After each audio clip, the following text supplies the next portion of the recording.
వీటన్నిటితో పాటు మూవీలో ఒక ట్రాక్ ఉంటది. కిషోర్ తిరుమల గారు యాక్ట్ చేశారు. అదే మన డైరెక్టర్ ఆఫ్ 'నేను శైలజ', 'ఆడాల మీకు జోహార్లు', 'చిత్రలహరి'. ఆయన ట్రాక్ అయితే అసల అన్నెసెసరీ అనిపించింది. యాహ్! సో 'మిరాయి' మూవీ చాలా బావుంది. విజువల్‌గా అదిరిపోయింది. Action scenes అదిరిపోయాయి. యాక్టింగ్స్ కూడా చాలా బావున్నాయి. బ్యాక్‌గ్రౌండ్ స్కోర్ సూపర్‌గా ఉంది. బట్ ఇవన్నీ పక్కన పెట్టేస్తే మూవీలో చాలా ఫ్లాస్ ఉన్నాయి. సో ఒకటి స్టోరీ అండ్ రెండోది స్క్రీన్ ప్లే. స్టోరీ మనకు తెలిసిందే రొటీన్‌గానే ఉంటది. ఒక హీరో ఉంటాడు. ఒక పెద్ద విలన్ ఉంటాడు. వాడు ప్రపంచాన్ని కూల్చేద్దాం అనుకుంటాడు. హీరో ప్రపంచాన్ని కాపాడతాడు. బట్ ఇలాంటి స్టోరీలో ఒక కొత్తదనం రావాలంటే స్క్రీన్ ప్లేతోనే మ్యాజిక్ చేయొచ్చు. ఆర్ లేకపోతే క్యారెక్టర్స్ కొత్తగా ఉంటే బ్రేక్ ఇవ్వచ్చు. ఈ మూవీలో 2 వర్కౌట్ అవ్వలేదు.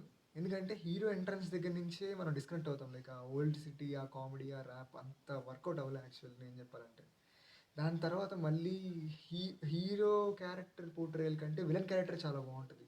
లైక్ ఆడికో బ్యాక్ స్టోరీ, వాడికో ఫ్లాష్ బ్యాక్ ఇదంతా ఉంటది. అండ్ విలన్‌కి హీరో వాళ్ళ అమ్మతో ఒక సీన్ ఉంటది గానీ, హీరోకి ఎమోషనల్‌గా కనెక్ట్ అవ్వడానికి వాళ్ళ అమ్మతోనూ ఉండడు. వాడికి ఫ్రెండ్స్‌తోనూ ఎమోషనల్ బాండింగ్ ఉండదు. లాస్ట్‌కి ఇంకా హీరోకి ఏ ఎమోషనల్ థ్రెడ్ ఉండదు. సో, ఇలాంటప్పుడు ఏంటి మనం ఎక్కువ సేపు ట్రావెల్ అవ్వడానికి చాలా కష్టమవుద్ది. ఆ సీన్స్ వస్తున్నప్పుడల్లా సినిమా ఇంకా ఇంటెన్సిటీ తగ్గిపోతుంది. హీరో, విలన్ మధ్యలో ఏమవుద్ది అనే దానికంటే ఈడెందుకొస్తున్నాడురా అనే ఫీలింగ్ వస్తది సెకండ్ హాఫ్‌లో. అండ్ నాకంత నవ్వు గూడా రాలేదు. సో, ఈ రీజన్స్ వల్ల 'సూపర్ యోధ' ఒక యాక్షన్ మూవీ చూస్తే వచ్చే బ్లడ్ రష్ అవన్నీ ఒక హై మూమెంట్స్ ఒక 4, 5 ఉన్నాయి. చాలా తక్కువున్నాయి యాక్చువల్లీ. 3, 4 అనుకోవచ్చు.